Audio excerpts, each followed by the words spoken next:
Oh, that spin class was brutal. Well, you can try using the Buick's massaging seat. Oh, yeah, that's nice.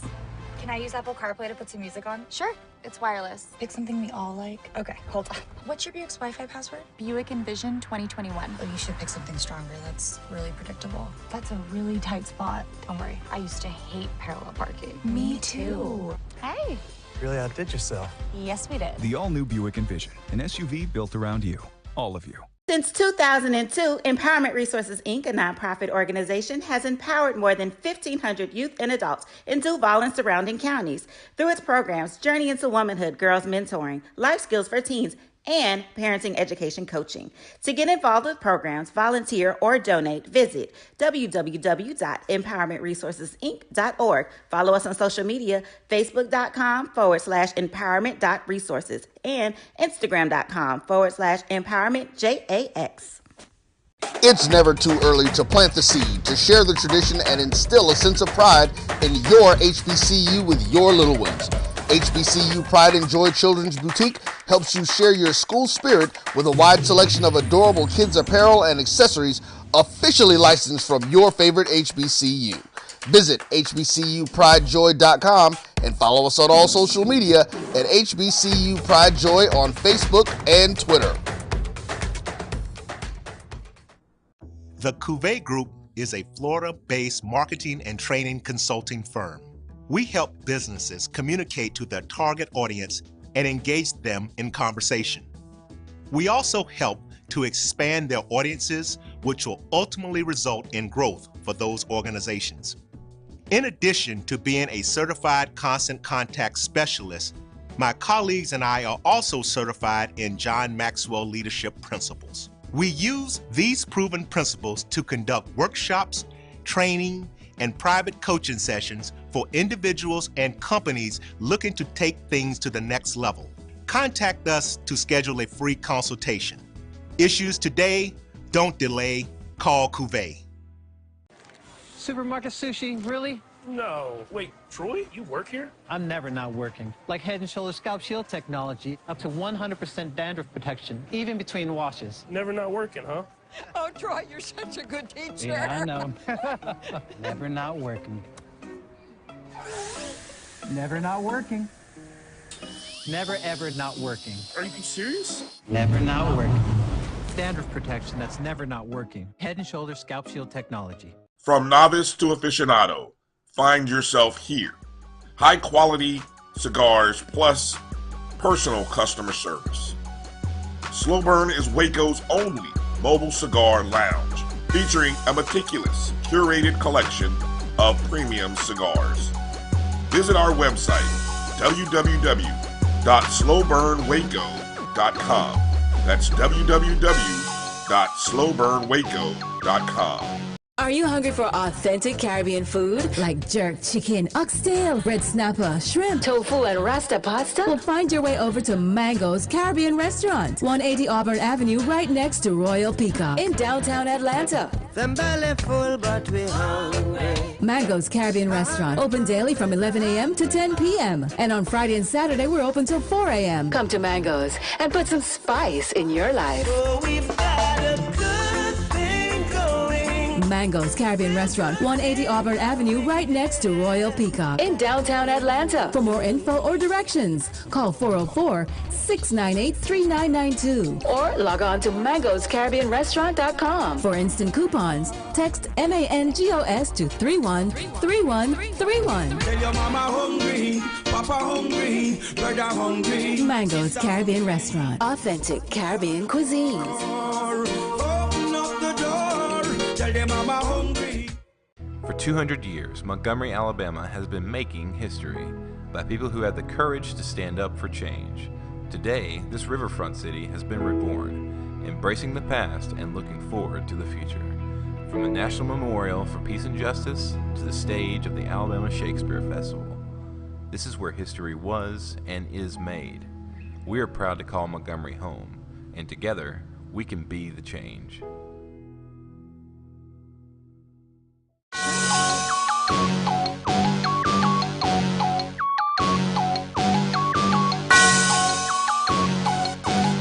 Yeah.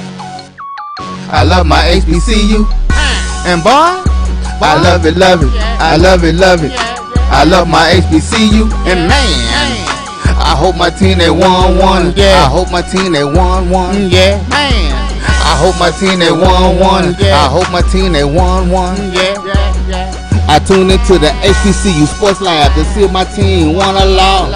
If they lost, I'm quiet as a mouse. But if they won, keep tab. I'ma do the dab, yeah. Dr. Cavill, he know what he be talking about. Mike and Charles, they know what they be talking about.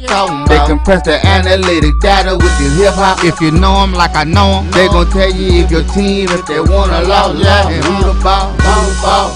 So listen to Professor, yes sir, and pay attention. This is Dr. Cavill inside the HBCU Sports Lab with Mike Washington, Charles Bishop.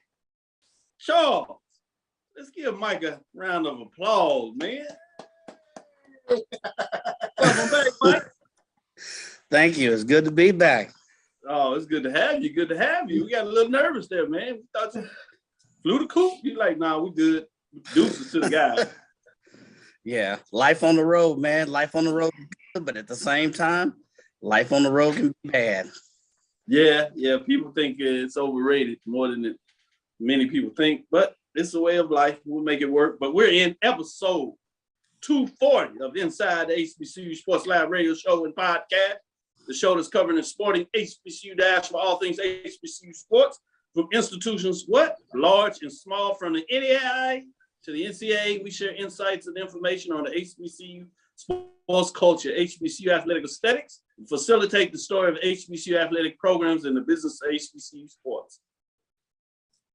Whether you're in the OVC, Big South, Colonial Athletic Association, FCSYs, and all those other independent programs at the Division II, NAIA, we show love as well. I'm your host, Dr. Kenyatta Cavill, along with my co-host, Mike Washington, Charles Bishop. We're filming from our home studios and sending a signal live to KCOH 1230 AM studios with the Texas Radio Hall of Famer, none other than Ralph Cooper, in the beautiful home of Texas Southern University from Houston, Texas. Well, Mike, I gave you a little great introduction. Let's go back to Professor Bishop. Professor, I see you smiling over there. Who messing with you today? Well, I'm laughing because all those phone lines jammed up are people trying to get hotel rooms in Jackson around October 22nd. So I'm that must be homecoming. That must be homecoming. A little homecoming action. Yeah. Did you cheat at all and have get the information a little early? I might have cheated just a little bit, so my room is secured. I said just a little bit. I looked over. I didn't stare. I just looked over at the paper. Yeah, hey, I was like, oh, okay. If you ain't cheating, you ain't trying. Man.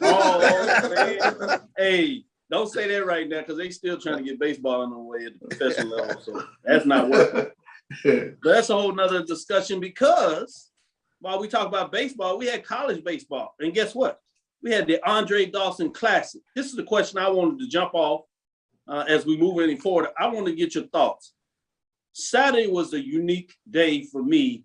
I literally sat on my couch and saw ESPN TNT, I should say, NBA TV network had the HBCU NBA game for All-Star Weekend. It featured Howard and Morgan State. Howard had a home game. They moved it based on this partnership. Money was involved. AT&T supported it. Obviously, NBA Foundation. So a lot of financial support, upwards to $1.3 million in total money associated with. All those were associated with that. Then you had Andre Dawson Classic Major League TV. That's Major League Baseball TV network, if you would. And you had on Saturday 2 games broadcast, starting with Jackson State and Southern. Fascinating game that went down to it. And then at the night capper, you had Alabama State and FAMU, welcoming them into the SWAC in terms of representative playing each other. So that was fascinating. Obviously, you had Prairie View, Pine Bluff in the mix playing in that game, along with Grambling, to name some of the schools that were participating throughout the SWAC. So it's fascinating to see watching that go down. Obviously, New Orleans, University of New Orleans was the non-HBCU associated with that game. That was fascinating. And then you tap it off with HBCU Legacy Bowl on NFL Network. So again, you have the NBA Network, MLB Network, NFL Network showcasing these games. Let me go back to you, Charles. What are your thoughts on this? What does this mean in terms of the greater landscape visibility for HBCU programs, particularly in this case, you're talking about the FCS Division I level. We're able to showcase multiple sports, baseball, football, and basketball in various ways. What are your thoughts on it?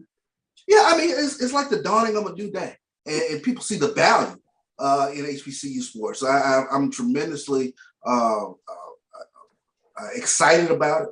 I'm a huge baseball fan, so to have HBCU baseball on MLB Network, you had the Legacy Bowl going, you had basketball going, and I found myself out and about, flipping through my phone, trying to make sure I got to everything. But just to have all of those mediums of each sport televised, it is literally the dawning of a new day. I keep saying we're on the cusp of this just amazing renaissance, but we're seeing that television sees value in HBCU sports. It's really exciting. Great point. I'm gonna come to you, Mike, with the same question. One thing I want to add is at the end of the night, stay up a little bit. And basically, like a lot of middle-aged men my age, and I'll use that kindly, tend to use the nightcapper, and you have ESPN on. And so it got late, and so we're in the LA edition. And so they did a update about these games, and they had a section that featured HBCUs. So they had the HBCU Legacy Bowl on the NFL Network. Then it had the HBCU NBA All-Star Game featuring two HBCU programs, Morgan State and Howard. That was on there. But I was surprised a little bit as it started to tune off and go into the other games. It didn't have the Major League Baseball Network games on there. So just in overall, whether that was the case or not, what are your thoughts in terms of what this means for HBCU programs, particularly those at the Division I level in the MEAC and the SWAC? Yeah, I think I'd reiterate CB's comments. I think it's an opportunity for further growth. I think, are we on the cusp of a new age? Absolutely. You got so many programs that are now streaming and have their own channels. 10 years ago, did you have the MLB channel? Did you have this channel for this sporting organization? So I think it is big. I think the HBCU can further grow. I wish I would have seen more advertisement, more marketing of the events. But I mean, the Andre Dawson Classic alone, which it started out as like the Urban Invitational, and I think it started in 2008. And so you can tell it's shown some growth over the years. I would have, I didn't get a chance to see it in the game, so I was kind of looking at the results on my phone as I was traveling and going to my son's lacrosse games, and I was kind of checking out the scores. And I was like, all right, I think we have something here. We have something that serves as a platform for visibility for HBCUs. And I think it can only grow if you look at where television, where streaming, where these markets are going. So I think it's a great opportunity. There is one caveat I noticed. Remember when FAMU and Bethune came into the SWAC? We were saying, what's going to happen with baseball? The scales of almightiness have tipped. Florida A&M beat Prairie View. I think Southern had one win against Jackson State, but it was pretty Florida A&M. It was pretty much dominated seemingly by the East. Had a couple of wins, but if I look at it just high level, Florida A&M, Jackson State, Alabama State, it seemed like that East seems to be at least the early power in terms of baseball. We'll see as the season matures, but I kind of noticed that early in the season as well. That's kind of a side note or caveat to this. Yeah, I looked at that as well. As you started saying that you really didn't see the scores, I saw the score with that Jackson State and Southern. Classic every time they get on the field. How does that happen? Went down to the wire, a late home run, gave further room for error for Southern as they got it done 8-6. So that's just a classic matchup. If we get anything like we got in the championship game last year, it's going to be fascinating fun to watch. But I did notice that you said, other than Southern that went 2-1, the rest of the teams were FAMU. They went 2-1. Alabama State went 2-1. And then you also had Jackson State go 2-1. Jackson State, yeah. But you had Prairie View go 1-2. Pine Bluff struggled throughout that matchup, getting a little feedback. So we're going to probably end this early, see if we can go to a break, see if we can get the stretch straightened out just to see what's going on there. But with that being said, it was fascinating in so many ways watching what's going on. We're going to take a quick break, and we'll be right back after this break. We'll get in a little more news of the day. Championships were announced this week. We'll see what we can do on that. And then we'll come back and see about a little more of the basketball. It's tightening up. It's champions. Somebody's going to look for some seeding. Somebody's going to be out of the tournament. Somebody has already wrapped up a #1 seed. It's gotten tighter and more interesting in the MEAC, so we'll get a chance to really look at that a little more. With that being said, I think we cleaned it up a little bit, so we got a little more time. Let me stick with you, Mike, and go to you in terms of what are some news that you want to break today? I'll talk about it, I shouldn't say, not really break. Mike, you on mute, Mike. Sorry about that. I hate to be the one to break it to you. Hopefully you can hear me now. Sorry, somebody passed by. I'm in a hotel. But Prairie View A&M, men's and women's, indoor track and field. You say you hate to break it to you? Hate to break it to you. Right. So the women's indoor track and field won their second consecutive SWAC championship. So kudos to them. Kudos to Coach Angela Williams, who was named Coach of the Year. So through all 17 events, the women's team finished with 133 points overall in front of Alcorn. Hopefully I'm saying it right. I don't want to hear none of them Jackson State fans say it's Alcorn, whatever. Alabama, 5, FAMU 72, Pine Bluff, yada yada. Then that little school in Mississippi finished with 44. So solid performance all around. You had, just the distance medley team of Diana Murphy, Jordan Dweiler, Jalen Elrod, Sydney Devereaux. They finished with a time of 12 minutes, 21 seconds. Kaiser Roberts finished with the overall 60-meter dash, 7.47. I was that fast when I ran too, a little bit faster. And then, Jade finished second overall in the 200-meter dash. Solid performance overall by the women's for the second year in a row. And not to be outdone, the men's team. Oh, yes, the men's team captured the 2022 Southwest SWAC Championship crown. Coach Chris Clay also was named Coach of the Year. They finished with a total of 120 points ahead of Texas Southern. Ahead of that little school in Mississippi called Jackson with 70 points. Southern had 70 points. Bethune had 69. UAPB had 63. So it goes downhill. Solid performance again. Damon Cobbs Jr., just to name a few, second overall in the 400-meter dash, time of 47.55 seconds. Jamal Wote, who we interviewed him on 1876 Sports and Culture, or spoke with him, also finished first in the 3,000-meter run. That's a long way. You normally got to take a car to go that far.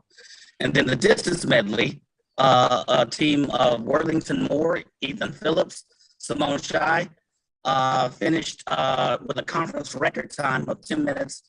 10 minutes, 11 seconds. Oh my gosh, that is fast. So a very solid performance by the Prairie View men's and women's indoor track and field team, not to be outdone with the sprinters.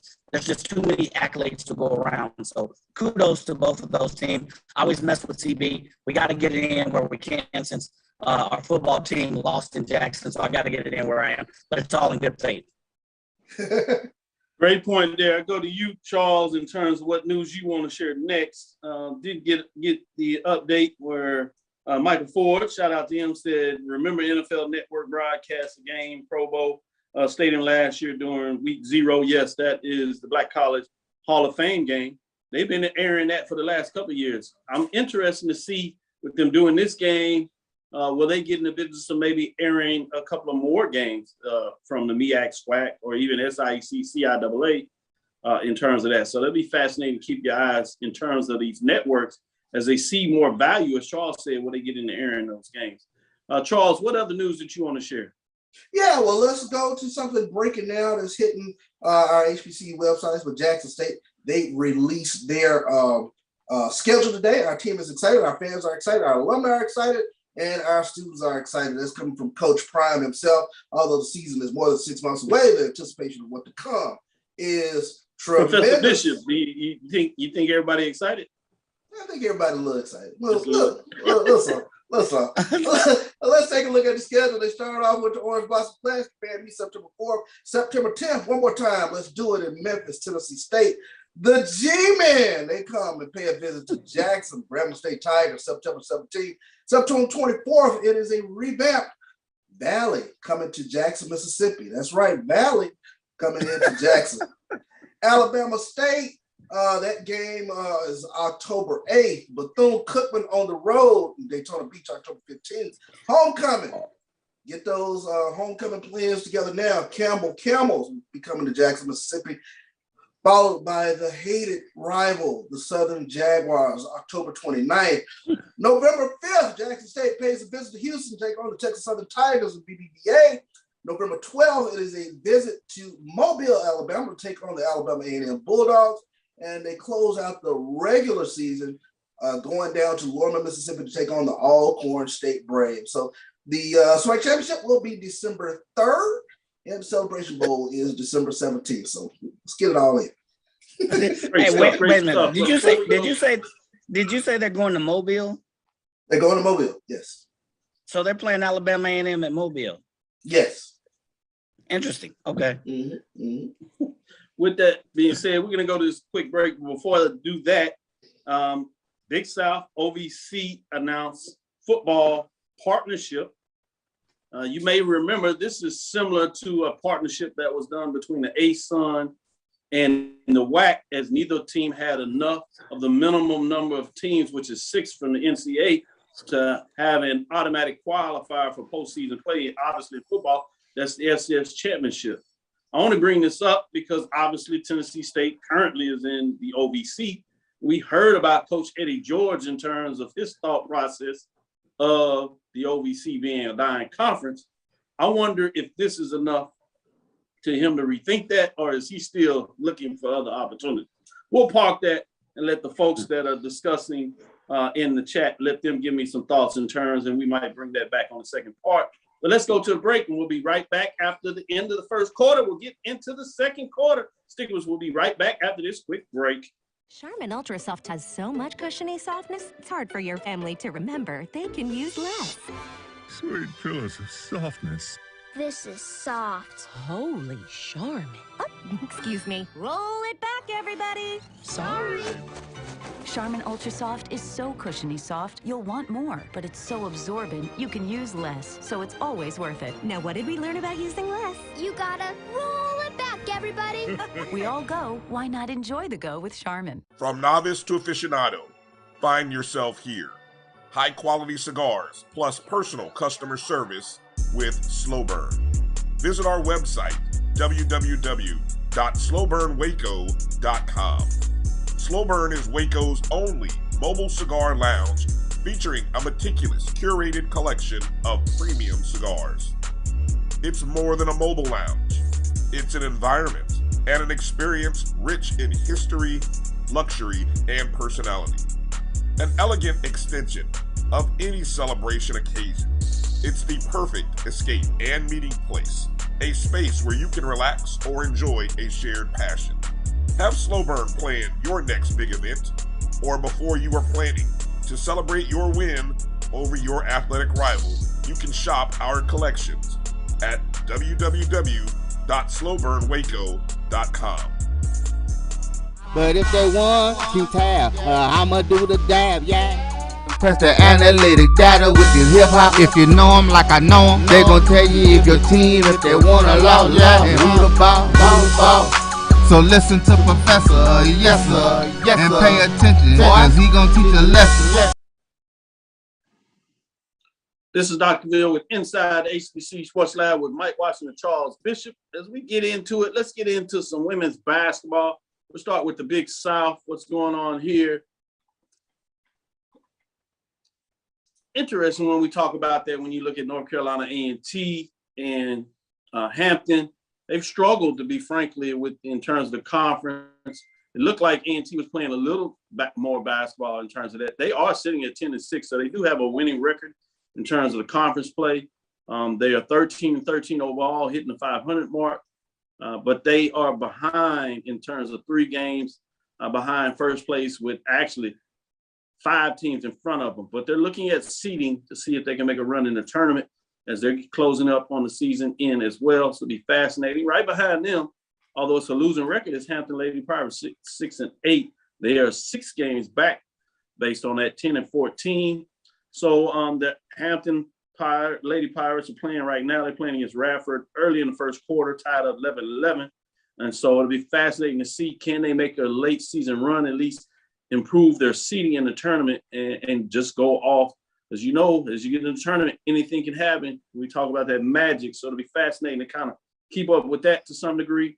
Before I get each of you all to chime in, let's jump over and give you an update on OVC. Tennessee State Lady Tigers really started off in terms of great fashion, starting off really hot, but they have struggled as of late, and it's just not working out for them as they continue to struggle, as they have lost 6 straight games. They sit at 6-10 in the 8th seed. They're pretty safe there because they have a 4-game lead over Southeast Missouri State, Red Hawks, and Morehead State Eagles in terms of at least getting in that 8th spot in the seed. But that means you're going to take on somebody like Belmont Bruins that are 14-2 overall, in the conference, but 18-7 overall. So daunting task, obviously, as you try to prepare for the tournament. Let me stick with you, Mike, in terms of North Carolina A&T, Hampton, or Tennessee State, either one of those that you want to look at and talk about what we can expect as we get ready for the Big South tournament, which will be actually the last tournament for A&T as well as Hampton, as they'll be heading for the Colonial Athletic Association. But Tennessee State at this point looks like they'll be still in the OVC. So we'll see what that means. What are your thoughts in terms of women's basketball? So if you look at the Big South, you got to say that North Carolina A&T has a puncher's chance. They have a winning record in the conference. I believe they're 10-6. But here's the other thing. If you look at the overall statistics, they're kind of up there, 3rd in the conference in scoring. They are 7th in scoring defense, so they're allowing a lot of points to be scored. But they're number 1 or 2 in rebounding, and number 3 in the conference in free throws. All critical data points to determine, how good a team can be on a given night. It's all statistical, it's all data points. But you got to say, if you look at them, they actually have a shot at least making the tournament. Now, the other piece is Hampton. You got to say they don't seemingly have as good a chance. And then if you go to the OVC, I don't know. Tennessee State, they've lost their last 5 or 6 games. You really don't know if they have any kind of chance as they go into the tournament. So they just hadn't performed really well, unfortunately. Great point. Before I ask you that, Charles, let me give a shout out. Michael Ford jumps back in here. NFL Network broadcast HBCU game. Could be good publicity, no doubt. National Football League. And he added in the sponsorship money could be good. Yes, when you talk about NFL, that's not an issue. They do have access to money. Good evening. You got R.B. Parker in here, Chad Cooper. Let me go back. We got Willie Alex Hine, Carlos Edmond, Jeff Roberts. OVC Big South is a short-term fix. Travel shouldn't be an issue since it's just football. I agree with that. It is certainly a short-term fix, probably a 1 year, just like you had with the Atlantic Sun and WAC. You got to believe they both schools. I think Bryant is already looking at joining the Big South, which would have saved them this year, even being at 6 for the automatic. So this is probably more in regards to OVC at 5. You got to believe they're going to be bringing in at least a Division II school, get to 6, which means they'll create their automatic bid. So I don't think it's a long-term fix at all. I think this is just what they have started to do. As I said, this is just a mirror copy of what happened with the ASUN and the WAC, so they can make sure that a representative of the conference will get a AQ. But they're just being fair for the institutions to make sure they do the best of what they can do. Lana Shaw thought JSU would try to schedule a non-conference top 5 FBS school like Sam Houston State. I think that is off base from the standpoint that Sam Houston State's schedule is already fixed. So you can't just jump on somebody's schedule. Campbell, as they said, has a top-ranked FCS class. So if that's what you were wanting to see in terms of Jackson State play an FCS program, historically white college university, they did that. So it's interesting to me that people always find something that they don't see right with the schedule, whatever. But that's another discussion. I don't think people are serious about that. They do that jokingly, but I'll play along with you if you want to. Ricky Burton, good evening. Shout out to Thomas Einstein Maddox, Marquez Hardis, Clarence W. Bivens, Chuck Hunt in the building. SBBTSU is watching. Oh, somebody in with a code name. All right, K. Johnson, trying to get a little tidbits. We'll give you some love. Somebody with a CIA name. Dexter Hill. Who else we got in? Edward Dwight Moore says, hated rivals. I thought we had a love affair. I love it. A good point. George Hardeberry, Kate Johnson, Roderick, Byron Holmes. Dr. Holmes, thanks for lunch today, Dr. Holmes. Fred Whitted. Who else we got in here? Doc, is Professor Washington telling the truth, or is it that one of his old fishtails? That's one of his old fishtails. Yeah, you got to watch Mike. Mike comes out of the water with all kinds of tails. But Charles, as we get back into it, any thoughts in terms of OVC Big South? Anything that stands out? Yeah, I was, I kind of kept an eye on Tennessee State for a little while because they had won 5 in a row, and you don't know when they go on a skid like they have. You don't know if there's injuries of some sort, but I think kind of the future is looking bright for Tennessee State because they're led actually by a freshman from Houston, Gia Adams. Yeah, so she's averaging 13.1 points per game, so they should be okay holding on to that AC. We'll see what sort of momentum they can build over February, but it's very puzzling that they've gone on this little 6-game stretch, and so I'm curious if there might have been some injuries along the way there. Yeah, good point. Let's go to the MEAC where it's really getting interesting. You're talking about of all the conference at the top where there's going to be a race to the finish line. It's on the women's side in the MEAC. Howard is at the top, but they're at 9-2. That's 15-8 overall, but they have 3 teams behind them, only 1 game back. That's Coppin State, Morgan State, Norfolk State, all at 8-3. Jockeying to see if they can make that late move. So it's going to be fascinating to look at this race down the stretch. Who do you say? What do you say about this, Professor Bishop? Any team that you want to hedge your bet and say that you're putting a finger on? Oh, this is tough because, like you mentioned, there are 3 teams, all 8-3, just right behind Howard. But I kind of want to keep my eye out on Morgan State. I think they're one of the tougher teams in the lot there, and they can get hot. They're 14-7 overall, but when you kind of take a look at them, they are a very interesting team to kind of sit up and watch. And I'm just really interested to see what happens going forward with them. Young lady by the name of Taylor Addison, one of their good scorers, and Brisker averaging 10 points a game, and Addison 5 rebounds a game. So Morgan State is a team that I'm going to kind of keep an eye on as we go forward in March. Yeah, when you get to you, Mike, no big matchup if everybody can stay the course, but we've seen these upsets of late, so let's be careful about jumping too far ahead. You have North Carolina Central at Howard, Morgan State at Delaware State, Coppin State and Maryland Eastern Shore, South Carolina State at Norfolk State. Monday, obviously, you have the flip with Maryland Eastern Shore and Morgan, North Carolina Central, Norfolk State, South Carolina State at Howard, Delaware State at Coppin. So you don't have any of those big matchups that could throw you off. Don't have any top 10 matchups, and we'll get to that in terms of the third quarter to give you a little bit about that. Who's in the top 10? What are your thoughts in terms of what's going on the MEAC? In the MEAC. I got to go Howard. Be careful of the hot hand at the end of the season. You look at Howard's wins, their most recent wins, and I'm talking recent, wins over Norfolk State, Delaware State, Morgan State, Coppin State. And these were not like okie doke wins. Coppin State was a 3-point win, but Morgan State, that was about 17, 18 points, give or take. That's a convincing win. So, and it's toward the end of the season. So be careful of the Ides of March. Et tu, Brute, little Shakespearean. Where else? Little Shakespeare, yeah. Where else would you get Shakespeare than on Dr. Gaville's show? Be careful. Or watch the odd hand at the end of the season. Only from Mike Washington. I got to go with Howard. Charles would know what you're talking about, too. I saw that. So I got to go with Howard just based on how they're playing, at least as we approach the tournament and they're head-to-head against some of the other teams we talked about.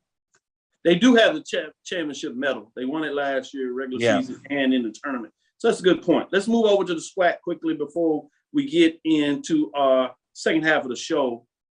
Jackson State Lady Tigers, not to be disrespectful, because it's going to be interesting how far they can take out this win streak. That's probably the news of the day, not in terms of them continue to win. They're at 14-0, 16-6, number one in the ranking last week. Don't see any reason why that will change. But especially with Norfolk State, the team that was right under them, losing what some people thought was an upset. But we look a little closer. You have a team like Texas Southern Tigers. There you go. 4 straight wins. Yep. Alabama A&M, 4 straight wins. Alabama State, with the second best record at this time, with 5 straight wins. Fascinating to see that. Prairie View has won 2-2 in the last couple of weeks, winning their last game, so they're actually sitting at 9-6. Fascinating to see. Sticking with you, Charles, in terms of those next seeded teams, which team are you keeping your eyes on between Alabama State, Alabama A&M, and Texas Southern in regards to who can get into that second and third seat and at least get a good seeding as they try to see if they can stay away from Jackson State until the championship game? Texas Southern University is a scary basketball team. They have scorers. They put up points. Adriana Avent, she's averaging 17, almost 18 points a game. Taya Bridges, she's a double-digit scorer as well. Texas Southern can put the ball in the hoop. They can be a scary team if they start knocking down some threes. I think, like we've said, week in, week out, where Jackson State really kind of beats you up is rebounding the ball and getting a lot of offensive rebounds, second chance opportunities. But this is going to be a very stern test for Jackson State this weekend. Not only playing Texas Southern, but anytime you go down to Prairie View and go down to the Baby Dome, it's just a different environment. Probably one of the most hostile environments, I think, in HBCU basketball. So it's going to be a really stern test for the Texas two-step this weekend. I like that. Great point. In terms of what you're thinking, Mike, what's fascinating about Texas Southern University, they're basically down to 7 players, healthy players. So they're really getting it done with a limited bench. Fascinating to see what's going on. But which direction are you going in terms of that 2 and 3 seed? Who's going to sneak in that 2 and 3 seed, in this case, to stay away from Jackson State, to see in terms of getting their way possibly to a championship game and take their chances there? Who do you see in 2 and 3 seed? It's hit or miss between Pine Bluff and Texas Southern. Texas Southern, second in the SWAC in scoring. I think they're somewhere. You see Pine Bluff finding a way to get to a 3 seed? I think Pine. Interesting. Yes. Okay. Yes. I think Pine Bluff has, but I will say go with the hot hand again. Ides of March. Go with the go with the hot hand. Texas Southern. They're doing it. The only thing that scares me about Texas Southern is they're last in the conference in defense. They're allowing 76, 77 points again to their opponents. Their average score, they're even though they're up there in scoring offense, is somewhere along 76, 77. Now, a lot of that statistically is what happened in the first part of the season. So I'm wondering if kind of what CB said earlier with the I think it was either Tennessee State, do they have injuries? Are there other that come to play? I can ask that about Texas Southern. I'm looking in Tennessee State, hadn't really heard about the injuries there, but Texas Southern, I know they've had multiple injuries. In fact, they just had another player. She was injured earlier, but they just had another injury on the road this week in terms of another knee given out. So their even attrition rate is off the chart right now. Yeah. So I see them. Pine Bluff, I say, will sneak in there, top 8. But I think the scariest team to me, I agree, is Texas Southern, just because they're the hot hand going in toward the end of the season. They're doing something well. They're on a 4-game winning streak. So is Alabama A&M. Yeah, I think being a hot streak is one thing, and I think we'll get a little more of that on the men's side, where who's hot, who's not, because I think you may have the top 6 teams that can get it done. On the women's side, I think it's more important to look who gets that 2nd and 3rd seed to stay away from Jackson State and take your chances in the championship game. With that, that'll do it for the first half hour of the show. Let's take our break, and we'll be right back in the 3rd quarter, and we'll get in the second half. We're going to debut the poll again, week number 8. See what you think. Some changes on the men's side, not really on the women's side. Stick with us. We'll give you some updates and let you know what these guys think about the poll rankings. With that, stick with us. We'll be right back after this break. Oh, that spin class was brutal. You can try using the Buick's massaging seat. Oh, yeah, that's nice. Can I use Apple CarPlay to put some music on? Sure, it's wireless. Pick something we all like. Okay, hold on. What's your Buick's Wi-Fi password? Buick Envision 2021. Oh, you should pick something stronger. That's really predictable. That's a really tight spot. Don't worry, I used to hate parallel parking. Me too. Hey. Really outdid yourself. Yes, we did. The all-new Buick Envision, an SUV built around you, all of you. Since 2002, Empowerment Resources, Inc., a nonprofit organization, has empowered more than 1,500 youth and adults in Duval and surrounding counties through its programs Journey into Womanhood, Girls Mentoring, Life Skills for Teens, and parenting education coaching. To get involved with programs, volunteer, or donate, visit www.empowermentresourcesinc.org. Follow us on social media, facebook.com/empowerment.resources and instagram.com/empowermentJAX. It's never too early to plant the seed, to share the tradition, and instill a sense of pride in your HBCU with your little ones.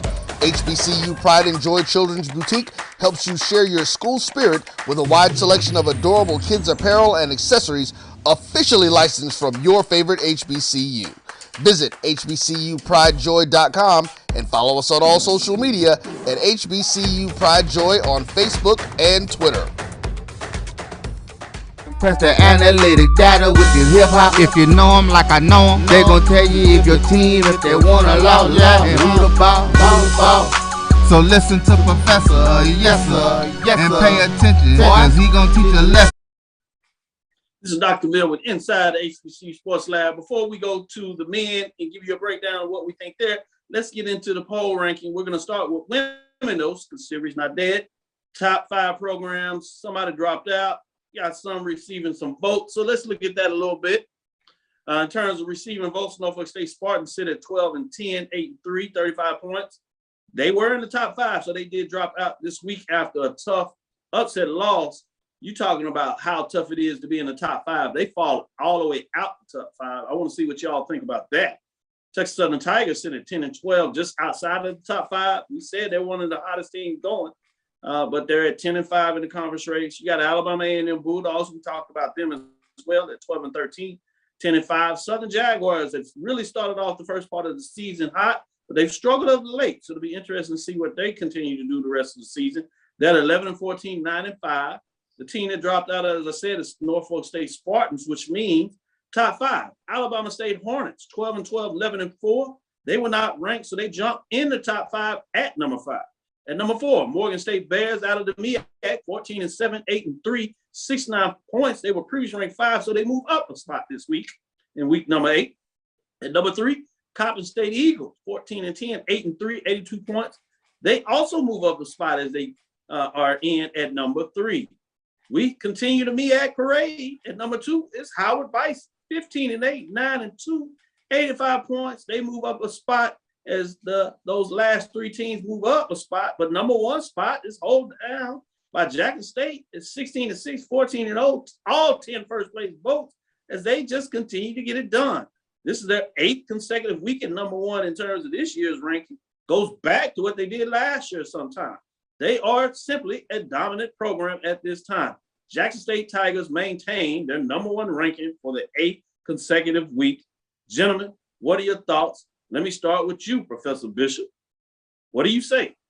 Morgan State, like I mentioned earlier, they're a team that I'm just kind of keeping an eye on. with regards to what they're doing in the MEAC. But this Jackson State train is just keeps rolling week in, week out. And one of the very interesting things we talked to Coach Tamika Reed in regards to how she's looking at this part of the schedule, and it's keeping this team focused. She made mention that, like in the early part of the schedule, they're blowing teams out by 30, 40 points, and that margin of error has come in with this second half of the season. So it's keeping this team focused in terms of what they need to do going forward, because nobody's going to take a night off against Jackson State. So you have to pay a particular attention, especially this upcoming weekend. This Texas two-step will be a very, very important litmus test, I think, for the Jackson State women's basketball team. Yeah, tough home environments for Texas Southern and Jackson State. Nice little road trip, but there's teams that are actually playing good basketball more than anything. So I am fascinated to see what this looks like.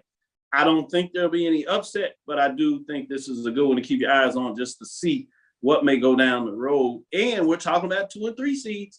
Mike Washington, let me go to you. What are your thoughts on the women's top 5 teams in week number 8? No, really, I think you can make an argument that Alabama State should be number 2 or 3. But you can't get past, the performance of Morgan State, Coppin State. So it's kind of Jackson State and everybody else. So Morgan State, I would say Coppin State number 3, Alabama State number 2, Morgan State actually number 3. And so I'm sorry, keep Howard number 2, but I think Morgan State shifts down. I think Coppin State head to head has a little bit of advantage, but either way, there's nothing wrong with your top 5. I think it's good to go. I think it's Jackson State and everybody else. Well, let me stick with you and see what you think on the men's side. See if you're still so kind to me as you welcome back to the show. That's how you make sure you keep your mic on. I like that. That's right. I'm trying to get some points. Trying to get some points up in here. Yeah, all teams stay in the top 5. You do have some major rearrangements of those top 5, so we'll see what you think there. No team dropped out, but you have some teams making some movement in terms of receiving votes. FAMU, Florida A&M, the Rattlers, 11-15, 9-6. Tough loss to Alabama A&M after they got by Alabama State. Grambling State Tigers, 11-15, 9-5, and that was at home now. Yeah. Howard Bison, 14-11, 7-4. South Carolina State Bulldogs, 15-12, 7-4. We've seen that a little bit up and down the SWAC season with some teams that at the top of the conference losing on the road, but not necessarily at home. So that's something to keep your eyes on. Let's get into the top 5. North Carolina Central Eagles had a tough loss. They could have been in a tie with the head-to-head tie break early in the season. They're sitting at 14-12, 73, 51 points at number 3, so they dropped 3 spots. Brings us number 4, Texas Southern Tigers, 13-11, 11-4. One first place vote, 70 points. They had a last-second shot after being up 20. That's a Texas Southern Tigers seem like they get bored sometimes. Be interesting to see what that looks like as they continue to move. At number 3, you have the Southern Jaguars, 15-11, 10-4. One first place vote. This is after they ran across of it, but they've had a little tough go as of late. They did get the win over Texas Southern last Monday, which you got to put in there in terms of a perennial game against the 2 teams that were tied for first place. This is after they took a tough loss to Prairie View. Then they got it done against the rival at home in front of 7,000. They took the L as well. Interesting to see what this team looks like. So they drop a spot, but are able to stay in the top 5. At number 2, you have Alcorn State Braves, 11-15, 10-4. One first place vote, 82 points. Move up 4 spots, if you would. In terms of what they look like, 3 spots, I should say, actually, from number 5. Finally getting some love. The Braves, they continue to find a way to get it done. Big victory, sitting at 10-4. Top of the race, just a half a game behind Texas Southern, if you would, in terms of them playing one more game, sitting at 10-5 versus 11-4, what you see over there. Let me stick with you, Mike. What are your thoughts in terms of the men's top 5 with Norfolk State Spartans losing, but they find a way to stay number 1, 18-6, 9-2, 7 first place votes, 97 points. But that's the difference. They lost some first place votes, actually lost 2 of them. So it'll be interesting to see what that looks like as we continue down the season. Mike, what are your thoughts? I'm okay with Norfolk State staying number one. The Alcorn State has some early losses to Prairie View. I don't see why how Alcorn is ahead of Southern. So they do have the head-to-head victory, Mike. We played once now. I do give you that, but they had the head-to-head. Yeah, they do. But if you look at overall record and you look at their losses, they have losses to Grambling, they have losses to Bethune, and these are teams that didn't Southern beat Grambling? I'm sorry. No, Grambling has beat Southern twice. They got both. Okay. It's odd because I know what you're thinking about. Southern has beaten Texas Southern twice. Okay, Grambling that's what I'm thinking. Southern twice, but Texas Southern has beaten Grambling twice. So that trio that's at the top of the conference have swept each other, which we're waiting to see what Alcorn does, which is interesting. And then the other thing that's going to be intriguing about the end of the season is some teams are not playing around robin. How will that work out between who gets, maybe some fortunate framing of the schedule that they don't necessarily play some of those top teams twice home and away. FAMU is one of those teams I can give in terms of that. That's just something, the oddity of what you're going to have to get used to unless they change the schedule. But if them wanting to just play 18 games, you're going to have that schedule luck for some people are in unfortunate framing, but that's something that you need to keep in the mindset, and that's why I'm intrigued about the poll. But continue, Mike. Yeah, no, it'll be interesting to see how they do on this Texas run. Alcorn, that is, because they have an early season loss to Prairie View. I'll be really interested to see how they do at Texas Southern. So but I think your poll is on because there's so much parity in this league, at least the men's side. I mean, anybody can beat anybody on a given night. Prairie View's the hot hand, so it'll be you can't rule them out in terms of at least making the tournament seeding. But right now they're the hot hand. Yeah, Charles, what are your thoughts? Certainly, when you talk about hot hands in men's basketball, that's 4 straight games for Prairie View, including at the time a win over top seeded Southern and Grambling that were at the top of the conference. And at the end of the year, they got that matchup against Texas Southern. It's looming. Yep. It'll be fascinating, but bring it back. We'll talk a little bit more about these matchups as we close out. But what are your thoughts on the poll before we take this last break? Well, let me start off and just say Prairie View is going to be a scary team coming down the stretch, and they're already starting to catch that second win. So keep an eye out for Prairie View. But you talk about styles make fights. Grambling has swept Southern. Texas Southern has swept Grambling, if I'm not mistaken. That's correct. Yes. Yep. Yeah. And then you have Alcorn. This is going to be a big weekend, I think, for Alcorn. They beat Texas Southern at home. It's going to be very interesting to see what the Braves can do on their Texas two-step. Jack Staten and Alcorn are doing the Texas two-step this weekend. But with that, Charles, before you get too much deeper, you got Bussy that lost to Prairie View at the end of the game, but that's a assistant head coach matchup coming back with Bussy and Coach Smith. Man, it's just crazy this weekend. You got a student teacher thing going there, so that's going to be a very fascinating weekend, I think, coming up. But this is fascinating going into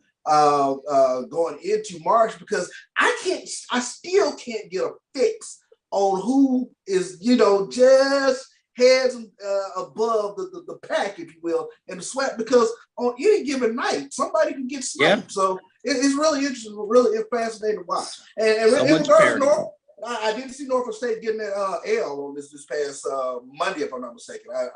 I was like, that caught me off guard because I thought they have been playing probably the most consistent basketball of anybody out there. Right, and you talk about when it's getting interesting. CIAA is actually in the tournament. We'll get a little more on that on Thursday as you get deeper into what's going on. And we'll have a great interview squared up where we'll talk to a commissioner. We'll leave that footnote in terms of which commissioner for a tease for you to come back Thursday. With that, let's get into our last break. We'll get into the fourth quarter and we'll talk about the men matchups, Big South OVC, MEAC, and SWAC. Stick with us. We'll be back to close out the show in terms of those matchups for you to watch this weekend. The Cuvée Group is a Florida-based marketing and training consulting firm. We help businesses communicate to their target audience and engage them in conversation. We also help to expand their audiences, which will ultimately result in growth for those organizations. In addition to being a certified constant contact specialist, my colleagues and I are also certified in John Maxwell Leadership Principles. We use these proven principles to conduct workshops, training, and private coaching sessions for individuals and companies looking to take things to the next level. Contact us to schedule a free consultation. Issues today, don't delay, call Cuvée.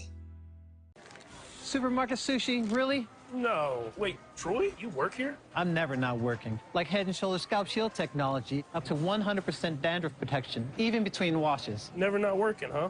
Oh, Troy, you're such a good teacher. Yeah, I know. Never not working. Never not working. Never ever not working. Are you serious? Never not working. Dandruff protection that's never not working. Head & Shoulders Scalp Shield technology. From novice to aficionado, find yourself here. High quality cigars plus personal customer service. Slow Burn is Waco's only mobile cigar lounge, featuring a meticulous, curated collection of premium cigars. Visit our website, www.slowburnwaco.com. That's www.slowburnwaco.com. Press the analytic data with your hip hop. If you know them like I know them, they gon' tell you if your team, if they wanna law, yeah, and who the ball. So listen to Professor, yes sir, and pay attention, cause he gon' teach a lesson. This is Dr. Ville with Inside the HBCU Sports Lab. Last segment, fourth quarter. Let's go hard and strong. Viewers out here wanting to hear about these matchups. Let's start it off with the Big South. In terms of North Carolina A&T, man, I watched the game they had on Saturday, and I knew it was going to be trouble at the end of the game. I can't say it necessarily got taken from them, but it sure didn't look good in terms of that. I knew it was going to be a problem when Campbell was trying to get off a shot. They got it off, missed everything in terms of winning the game on the shot, rebound. They get the rebound. All of a sudden you hear this whistle. The lights go off, ball's in the hand. Ball slips out of the hand, goes in the net. You're looking naked eye and you're like, clearly the basket doesn't count. The light was on. But I heard that little phantom whistle, light whistle back there, and I said, this is not going to be good for anybody in terms of how they call it. They went to the monitor, took forever, took a break, huddled back up as you see the referees do, and you like, this is not good. They don't know what's going on, what they going to call. They go back to the monitor, they come back, and they come out and say, hey, the basket is good. There's 1/10 of a second on the clock. And so you're like, well, hold on, how is the basket good, the ball in the hand? I was like, you could have made it easy on yourself. One, swallow the whistle at the end of the game, let it go. You don't call those. But if you do, you come back and say, hey, the basket was no good, but the foul was called before the clock went out. And then you see if they make it on the free throw line. If they did, you get out of there. But it was like, wow, this is not going to be interesting. Anyway, that means A&T took the loss. Hampton held it against Longwood, who's top of the conference, 76-72, but they still struggle overall. Just can't get it done in terms of getting those wins. Hampton sits at the bottom of the conference at 4-10 on the men's side. North Carolina A&T is 7 games back, but they are 6-8, 11-17 overall. They did have the huge upset, if you would, against Longwood, 70-62 last Saturday. So that's fascinating to see what that may mean going to the tournament. And they're looking for that seeding. Mike, let me go to you. But before that, let me go back and go ahead and go into OVC. I kind of stick over Tennessee State because they've just been struggling so much. But let me get in there so you can go in whatever direction. Let me not do that to you. In terms of Tennessee State and what they're doing in their standings, they're 7-9. They're 9 games back, 2 games back at 500. But they are in the 5th seed. You got Murray State that is holding down 16-0, 19 ranked in the top 25. So 26-2. Murray Racers got to give them some love in terms of what they got to do. If you can get in that tournament and you face Murray State in terms of upset, you've done something in terms of defeating the top 25. So you can go any direction. A&T in terms of seeding, Hampton struggling. Tennessee State, can they find a way to get out of the OVC and sneak the bid? What are your thoughts, Mike, in terms of what's going on the men's side in the OVC or the Big South? No, let me start with the OVC. So, I mean,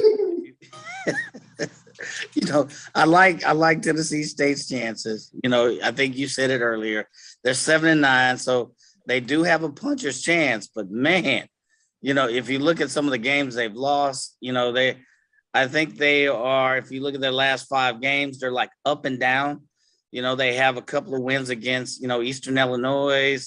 They have won 2 straight, but yeah, they won. Are they up won and down for the most part. Yeah, they won last little stride, but we'll see they won 2 straight, and I think the consistency is where I have the most concern for them.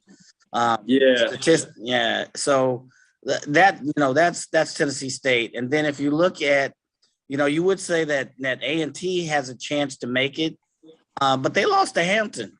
Hampton's at the bottom of the cellar. So that was a head scratcher. Yeah, that was a head scratcher to me. Mm-hmm. Here's A&T. They're scoring 70 points a game. They're in the middle of the conference. Their scoring margin is pretty comparable to the top folks in the margin. And Hampton's at the bottom of the cellar, yet you lose a game convincingly to Hampton. So I'm scratching my head on that one. Yeah, fascinating in so many different ways. Charles, what are your thoughts in terms of OVC, Big South? Anything there? Anybody's going to have a punch of chance of getting in the tournament and running the tables and find a way to get that bid into the NCAA tournament? It's going to be tough. I think for Tennessee State, definitely in OVC. And then when I take a look at A&T, my question is, how the consistency part, and Mike talked about it. Can Marcus Watson stay consistent going forward as we get toward the conference tournament? Could Cameron Langley elevate his game? We've seen both of these guys perform outstanding for A&T, but it's the consistency part that you really kind of keep an eye on with both in North Carolina A&T and Tennessee State. Just tough basketball conferences for them to really make some headway. Absolutely. We get into the MEAC on the men's side. Upset Monday.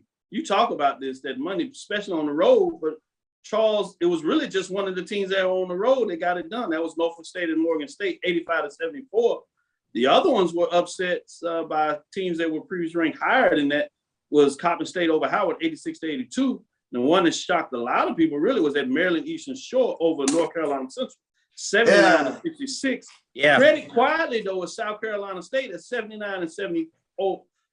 Defeating Delaware State 79-74, I should say. But in the standings, Norfolk State at 9-2, North Carolina Central 73, South Carolina State has jumped all the way up to 7-4, winning 2 straight games. Howard tied with them at 7-4, 2 games back of Norfolk State. Going to be intriguing going down the stretch.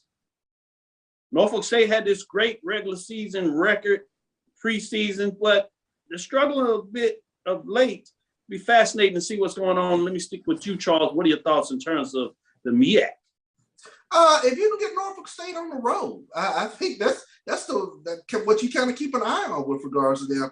They hold serve at home, but they're just one game above 500 on the road. So that's just something to keep an eye on as we get through February, get into the tournament. But the MEAC, just like the SWAC, there's not a lot of room for error.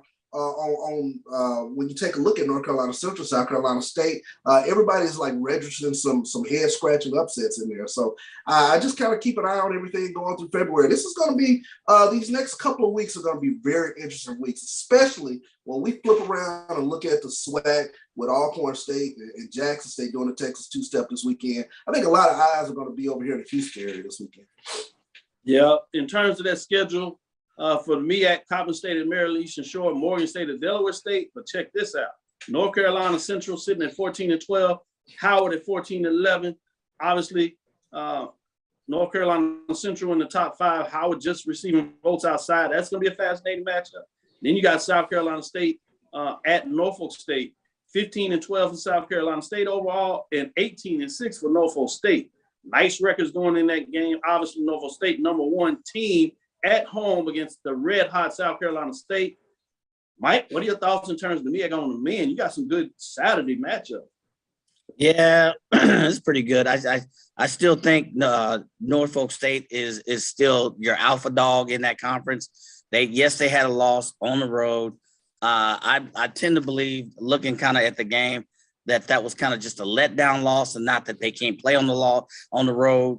But I do like South Carolina State.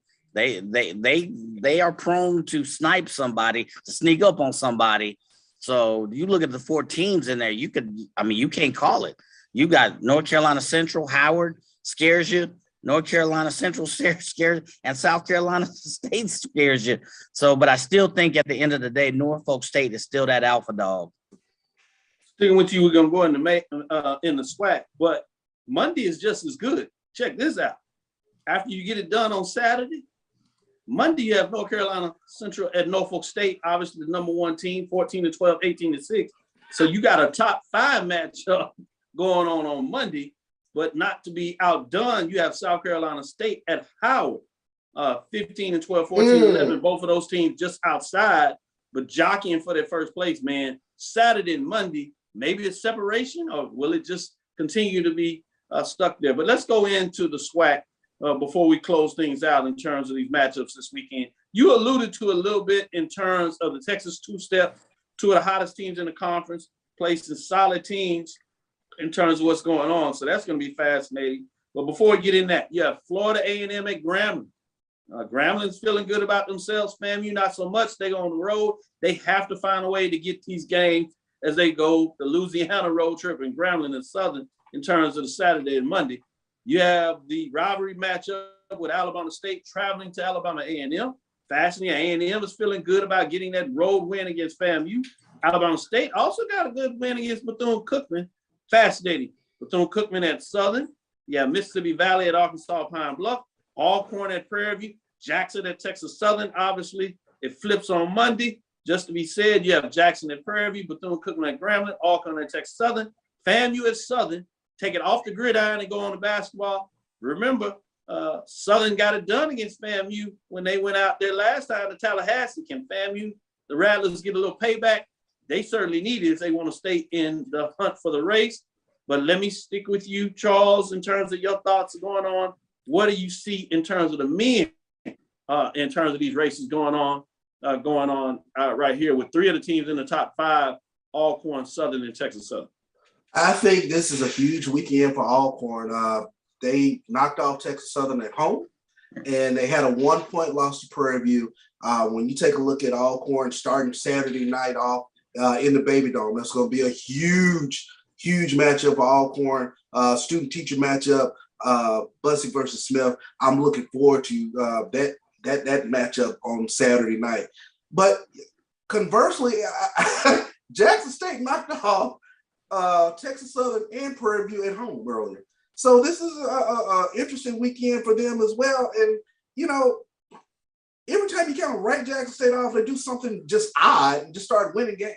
And they found all of a sudden Ken Evans, who's scoring out of nowhere. So if they can get some production from somewhere else, they become an interesting team to kind of keep an eye on. But I think this is a huge weekend for Alcorn. I like the points you made. Fascinating in so many different ways. Obviously, the Saturday matchups are what you're talking about, Charles, Mike. That Monday matchup I got to throw out at you is a top 5 matchup, which is 2 versus 4. Alcorn at Texas Southern, top of the division. Outside of that, what games has your interest this week? What are your thoughts, Mike? Oh, in the Baby Dome. Jeremiah Gambrell. And maybe this is not what you're asking for, but I think that's big for Alcorn to do that Texas tour. And I say Prairie View is a hot team, not because I'm a Prairie View fan, but because they're a hot team. Jeremiah Gambrell's been playing, Jawan Daniels has been playing. So they've got to go to the Baby Dome and play a red hot team. That's a game I'm looking forward to seeing. So. No, we know you are a fan, but to your point, Prairie View's won 4 straight games. So you can say this legitimately in terms of a team that's playing good basketball. Quietly, though, Alabama A&M has won 4 straight games, coming out of nowhere at 8-7. Again, I told you they got that big win against FAMU. They had Alabama State. They have a chance to get a little bit of payback. To be fascinating as they're playing some basketball, because a lot of people wanted to write the Bulldogs off, but they're playing well now. That'll do it for us Both of your great comments, great breakdown. Glad to see you like the poll. So we'll continue to bring you back and make sure you have a mic as you celebrated what I do on the poll rankings. With that, kudos to all the lab listeners out there. Thank you for listening to Inside the HBCU Sports Lab. Make sure you share our podcast with your friends and colleagues. I am Dr. Kenyatta Cavill, Dean of HBCU Sports, coming from inside the lab in the College of HBCU Sports with Mike Washington, Charles Bishop. Again, we want to thank you for listening to Dr. Cavill's Inside the HBCU Sports Lab with Mike Washington, Charles Bishop every Tuesday and Thursday. Remember, on Thursday, we will have an interview for you. So stick with us. Make sure you get a chance to see what your thoughts on the interview will go to the commissioner level. We look forward to you continue to check us out. Follow me, Dr. Kenyatta Cavill, on Twitter, Facebook, and Instagram. That is DrKenyattaCavil, DrKenyattaCavil, Inside the HBCU Sports Lab 1. That's on Facebook. Inside the HBCU Sports Lab on YouTube. What you got, Mike? Who got you laughing like that? You laughing at the same thing I'm laughing at, right, Charles? I am. Boy, the lab rats on it. The lab rats, they already on it. Of course, Green Bean, continue to move forward. We'll talk with you soon. Charles. Of course. Mike. Lecture. The lab listeners out there, tell us what it is. Dismiss.